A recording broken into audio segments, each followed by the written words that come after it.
From our Center for the Arts Studios, this is your Ashland University Sports Update. I'm Tom Prizeman. Thank you for tuning in. The Ashland University football team remained undefeated with a 27-24 triumph over the Ohio Dominican Panthers at Jack Miller Stadium.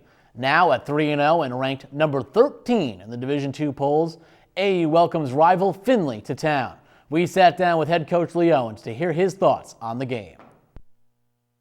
We do look at it as a rival game for us. You know, it's because it's a big game. We have special drills. We have the Oiler drill that we do during the week, and just to remind our players, in any rival game, it's going to be a battle of wills, and that you have to, once the emotion is gone, the initial enthusiasm of the kickoff is over. It's just the team that can dig the deepest and fight the hardest at the end has a chance to win that rival game.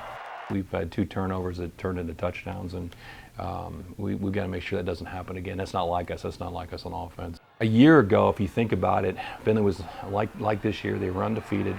They were nationally ranked, and it was their homecoming game, and we were coming off a tough loss at Ohio Dominican. And our guys went up and found a way to put it together and maybe played our most complete game of the year. Really turned our season around. It was such a huge win for us.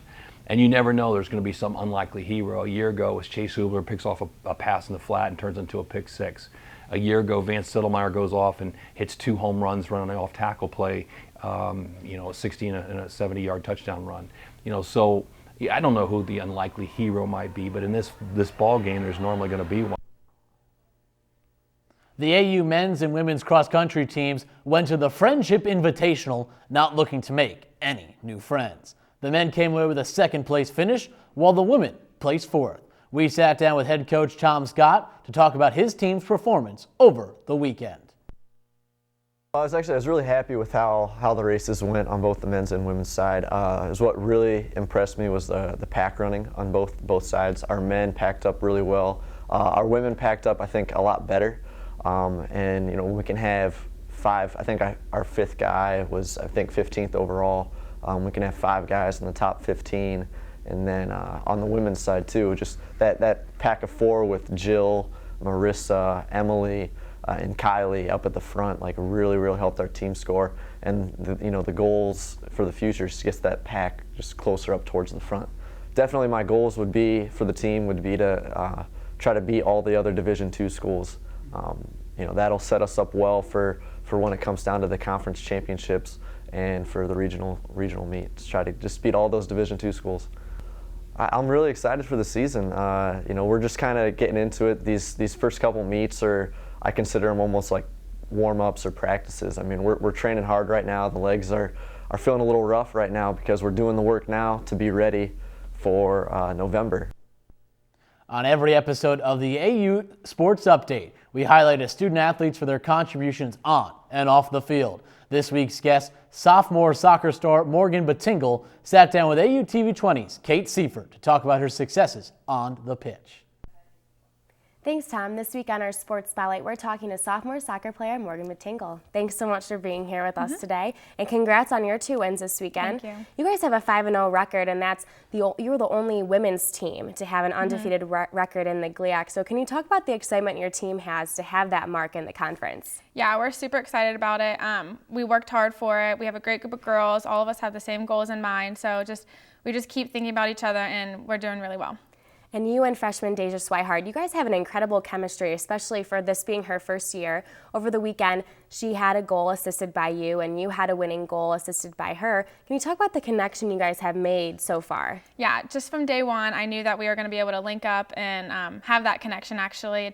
It's really cool because if I get the ball, I know where she's going to be, and vice versa, she knows where I'll be. So it's nice to have that person on the field that you can connect with.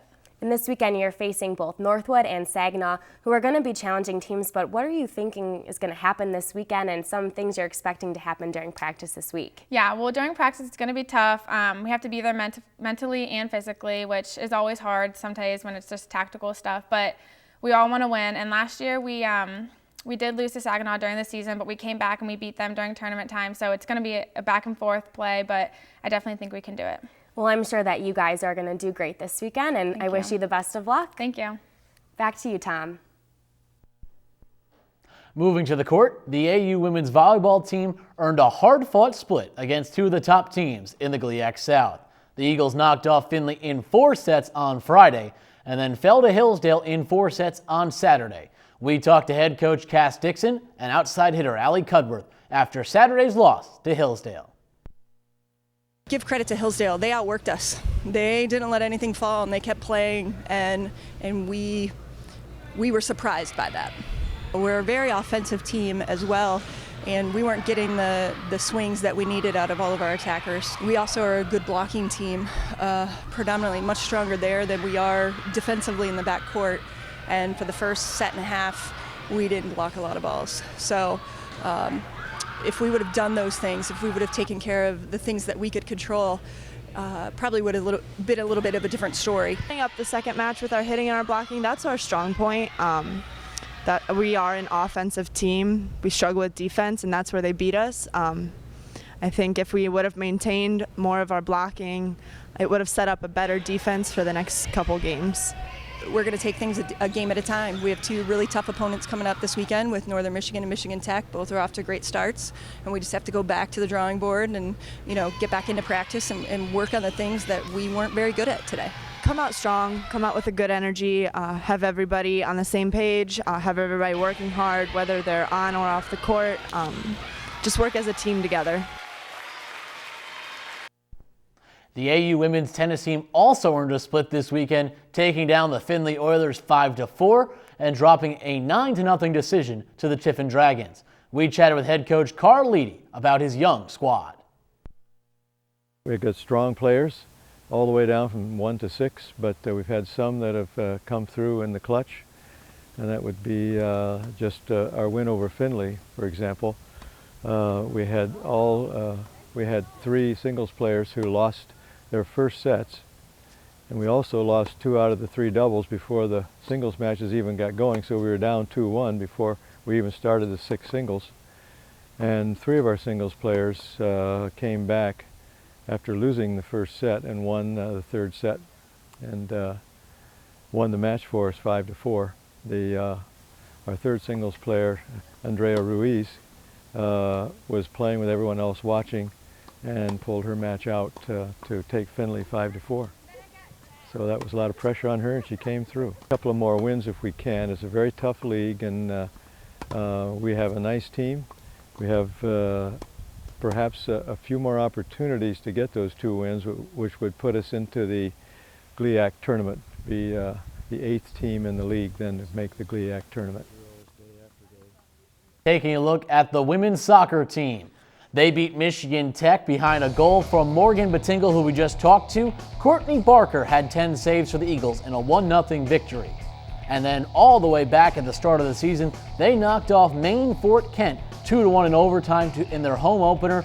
Deja Swihart had a goal, and Bittengle was involved once again for the Eagles. They improved another victory, and they remained undefeated. Now, going from the pitch to the pitching wedge, let's take a look at the golf team. The women placed first at the Eagle Invitational. Junior Caitlin Newman earned top honors with a 2-day total of 150. While the women succeeded, the men struggled. They combined for a score of 297 after day 1 and 304 on day 2. That gave them a 9th place finish overall. That's it for this edition of the AU Eagle Sports Update. We appreciate you tuning in. For Tom Prizeman, I'll catch you next time.